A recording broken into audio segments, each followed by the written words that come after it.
نمیدونم چه مدلیه، ولی انگار یادمون میره که اصلا باید لذت ببریم از زندگیمون، یا فکر میکنیم باید یک اتفاق عجیب غریبی بیفته که ما بتونیم از زندگیمون لذت ببریم. نمیدونم مثلا اگر من لاغر بشم از زندگیم اون وقت میتونم لذت ببرم، اگه پولدار بشم آدم خوشبختیم، اگه نمیدونم فلان مشکلم حل بشه. ولی من میگم اینا مهارته، به خاطر اینکه تو اگه همه چیز توی این دنیا داشته باشی بازم بلد نباشی از همون لحظه‌ای که الان توشی، از همون لحظه‌ای که داری تجربهش میکنی لذت ببری، هیچ فایده‌ای برات نداره. یعنی اصلا مهم نیست که تو چی داری چی نداری تو این دنیا.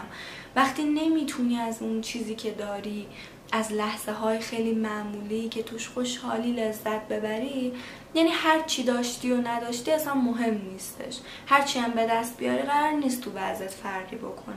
ببین من از این آدمایی نیستم که بخوام حرفای زرد بزنم برگردم بهت بگم که مهم نیست دنیای بیرونت داره چه اتفاقی میفته، تو اگر بخوای خوشحالی انتخابه، نمیدونم افسرده نبودن یه انتخابه، نمیدونم از این حرفا. اصلا من نمیخوام از این حرفا بزنم.